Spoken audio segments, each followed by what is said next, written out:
নমস্কার বন্ধুরা, কেমন আছো তোমরা সবাই? আশা করি সবাই খুব ভালো আছো আর আমরাও খুব ভালো আছি। আর এই দেখো, আজকে হলো শুক্রবার। এটা শুক্রবারের ব্লগ। নিজস্ব কিছু পার্সোনাল কারণের জন্য আমি গত দুদিন তোমাদের ব্লগ দিতে পারিনি। এটা হলো শুক্রবারের ব্লগ। জাস্ট সকালে ঘুম থেকে উঠেছি 8টা বাজে। তো উঠেই বাইরেটা তোমাদের সাথে শেয়ার করে দিলাম। একদম কুয়াশাচ্ছন্ন, ঠান্ডা ঠান্ডা হাওয়া দিচ্ছে চতুর্দিকে। আর ঘরে বিছানা টিছানা গুছিয়ে ফেলেছি, কারণ আজকে আমরা যাব মাতার বাড়ি। তো সেই জন্যই সকাল সকাল ঘুম থেকে উঠে গেলাম। একদম উঠেই ব্যাগটা তোমাদের সাথে শেয়ার করলাম। তারপর বিছানা গুছিয়ে ঘরটর গুছিয়ে একদম স্নান দান করে মেয়েকেও রেডি টেডি করিয়ে স্নান দান করিয়ে রেডি টেডি করিয়ে নিজেও রেডি হয়ে গেছি। আর একেবারেই ঘরটর লক করে বাইরে বেরিয়ে গেছি, যেহেতু বাইরেটা কুয়াশাচ্ছন্ন, দেখতেই পাচ্ছ এখনও রৌদ্র উঠেনি। তো সেই জন্য মেয়েকেও একদম সোয়েটার টুপি টুপি মাফলার টাফলার লাগিয়ে দিয়েছি। এইদিকে দেখো দিদি, তারপর রোদ্দুর, মা, দাদা ভাই সবাই বেরিয়ে গেছে। আমরা সবাই মিলেই যাচ্ছি মাতার বাড়ি। কিন্তু বাইরে রোদ্দুরের দেখা নেই। আর আমার কাকাও আছে সাথে, মানে আমার কাকা যাবে না, ও কাকা দোকানে আছে। তো আমার মেয়ে, দিদির ছেলে ওদের সাথে একটু দুষ্টুমি করছে। তো আমরা একটা অটোকে বলেছিলাম, উনি আমাদের মাথাবাড়ি পৌঁছে দেবে। তো আসতে একটু লেট করছে। আমরা ভেবেছিলাম যদি না আসে, সেই জন্য আমরা মানে হাঁটছিলাম। ভাবছিলাম যদি উনি না আসে তাহলে আমরা হেঁটেই চলে যাই। কিন্তু একটু যাওয়ার পরেই উনি চলে এসেছে। তো এই দেখো অটো চলে এসেছে। তো আমরা উঠে বসে গেছি অটোতে। তো আমরা এখন যাচ্ছি মাতার বাড়ি। কোনো বিশেষ কারণ নেই, জাস্ট এমনিতে অনেক দিন ধরে ভাবছিলাম যাব যাব। তো চলো, আজকে শুক্রবার, সবারই বন্ধ আছে, আমার দিদিরও আজকে অফিস বন্ধ। তো এই জন্য চললাম মাতার বাড়ি সবাই মিলে পুজো দিয়ে আসি মার কাছ থেকে। চলো, দেখতে থাকো তোমরা ব্লগটা।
এই দেখো বন্ধুরা, তোমাদের সাথে গল্প করতে করতে দেখো পৌঁছে গেলাম মাতার বাড়ি। একদম কাছাকাছিই চলে এসেছি মাতার বাড়ি।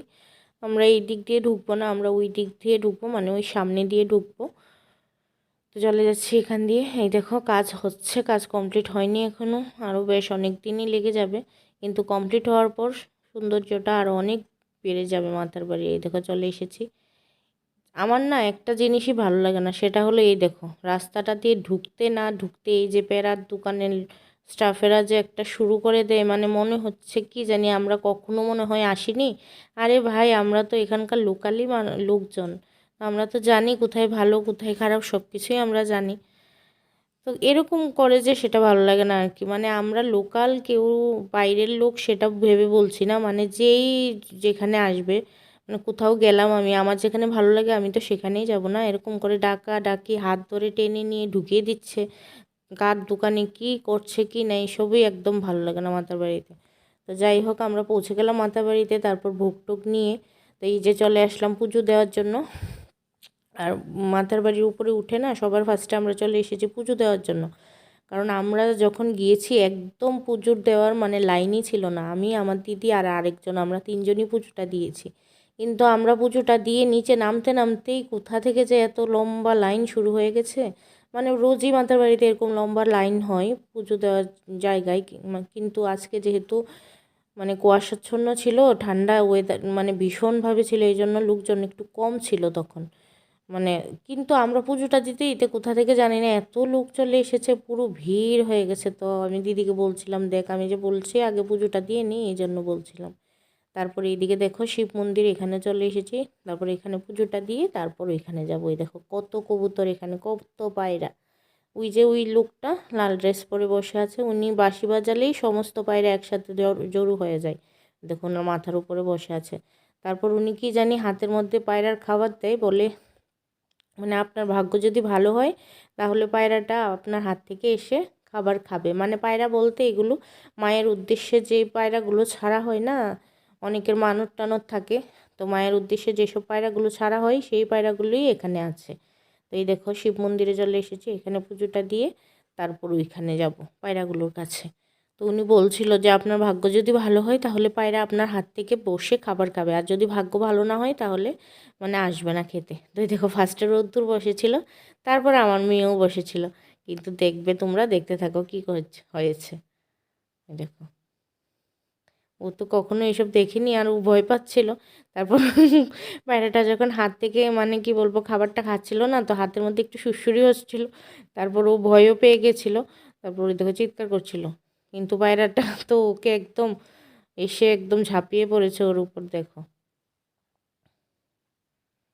কিভাবে, তারপর ও ভয় পাচ্ছিল, তো দেখে আমার দাদাভাই ওকে উঠিয়ে নিয়ে চলে এসেছে এখান থেকে। তারপর দেখো পায়রাটা তো ওকে ছাড়তেই চাইছে না, মানে সমস্ত পায়রা এসে ওর উপর ঝাঁপিয়ে পড়ছে, তো ও তো ভয় পেয়ে গেছে, ভয় পেয়ে চিৎকার করছিল।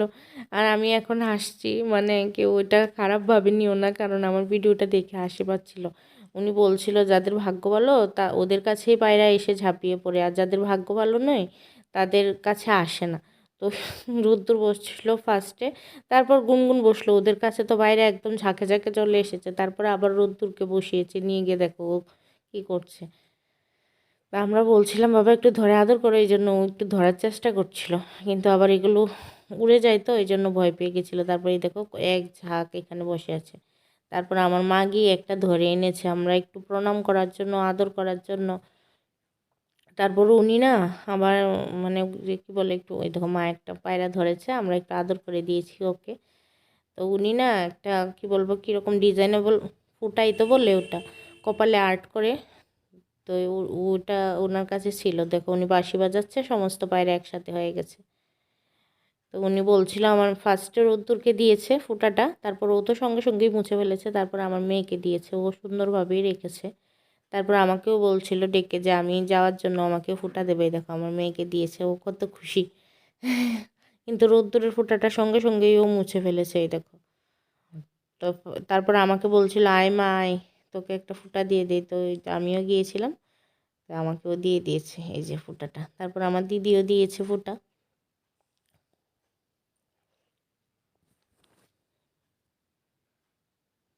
বেশ ভালোই লাগলো, কারণ অনেক দিন পরে এরকম ঠান্ডা ঠান্ডা ওয়েদারে গেলাম মাতার বাড়ি সকাল সকাল। আর দেখো তোমাদের সাথে একটু মাতার বাড়িটা মানে কি পর্যন্ত ভিড় সেটা শেয়ার করছি। এই দেখো ভোগের লাইন কি পর্যন্ত,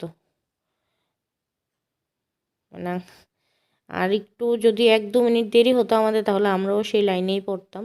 যাই হোক ভাগ্য ভালো, তাই তাড়াতাড়ি দিয়ে ফেলেছে পুজোটা। আর আমার দিদি শাড়ি শাঁকা সিঁদুর সবই আগের দিন সন্ধ্যার সময় গিয়ে দিয়ে এসেছিলো। আগের দিন সন্ধ্যার সময় দিলে কি হয় না, মানে মাকে পরিয়ে দেয়, পরে দিলেও মা মানে পরানো তো হয় না, মানে উপর দিয়ে দিয়ে রাখে সেটা হয়। তারপরে এদিকে দেখো আমার মেয়ে গেছে এদিকে ঘন্টা বাজানোর জন্য।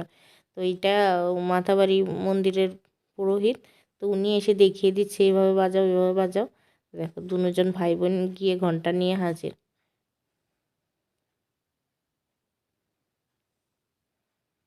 কি করছে ওরা, ভীষণ খুশি, খুব মজা করেছে, দুজনই ভাই বোন খুব মজা করেছে।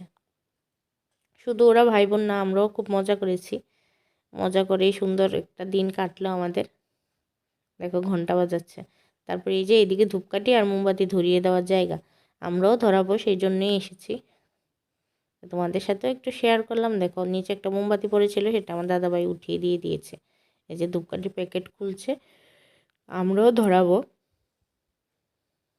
এই যে আমরাও ধরিয়ে টরিয়ে দিয়ে দিলাম ধূপকাঠি মোমবাতি।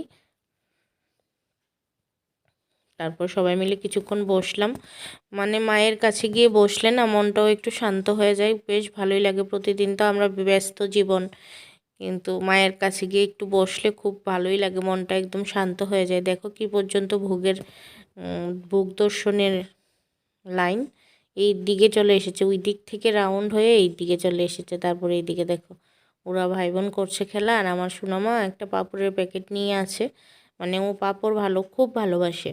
তো এখানে একটা লোক পাঁপড়, অনেক রকমের পাঁপড় নিয়ে দাঁড়িয়েছিল, তো ওই একটা চিপসের শেপের একটা পাঁপড় ছিল, তো ও সেটা বলছে ওটা খাবে, তো দিয়েছি। রোদ্দুরকেও বললাম, ও খাবে না। তারপর এদিকে দেখো অনেক পাঠা লাইন দিয়ে আছে বলির জন্য, এগুলো এখন বলি স্টার্ট হবে। আর আমরা বলি দেখবো না, যদিও এখন বলি এত একটা আগের মতো দেখা যায় না, কারণ চতুর্দিকে ওই যে কালো কাপড়গুলো দিয়ে রেখেছে। তো আমরা বলির জন্য ওয়েট করবো না, কারণ বড় মানে কি বলবো, বাচ্চা কাচ্চা যদি সাথে না থাকে না, তাহলে কোথাও গিয়ে অনেকটা সময় কাটানো যায়, কিন্তু বাচ্চার সাথে থাকলে সময় কাটানো খুব মুশকিল, কারণ দুজনেই যা দুষ্টুমি শুরু করেছে। তো পুজো টুজো দিয়ে আমরা নেমে গেছি। তারপরে এখানে একটু টিফিন করে নিলাম, পরোটা সবজি। আর আমার মেয়ের দেখো ফুটো টুটো একদম কপাল, সারা কপাল গাল সব ভরিয়ে দিয়েছে ওই ফুটা দিয়ে। যাই হোক, টিফিন খাওয়ার পরে এই যে মাতাবাড়ির দিঘিটা তোমাদের সাথে একবার শেয়ার করে দিলাম। দেখো চতুর্দিক কি পর্যন্ত কুয়াশা পড়ছে, রোদ্দুরের র নেই। যাই হোক, শান্ত স্নিগ্ধ, বেশ ভালো লাগছে দেখতে। এটাই ভাবছিলাম, আজকে থেকে 1 মাস 1.5 মাস আগে দেওয়ালিতে কি পর্যন্ত ভিড় ছিল, একদম ঠেলে ঠেলে যেতে হয়েছে। আর আজকে দেখো একদম পুরো খালি খালি।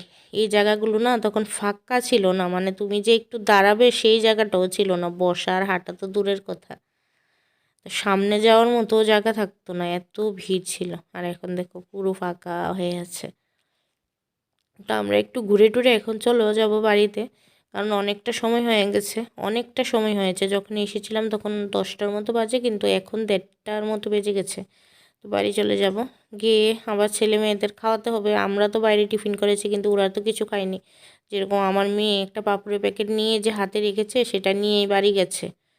এই যে চলে যাচ্ছি বাড়িতে, আবার অটো একটা মানে রিজার্ভ করে নিয়েছি, একদম বাড়িই চলে যাব।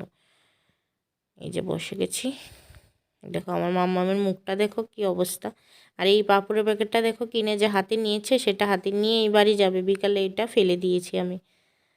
আমি বললাম আর খেতে হবে না। যাই হোক, সব মিলিয়ে আজকের দিনটা খুব ভালো কাটলো, খুবই ভালো কাটলো।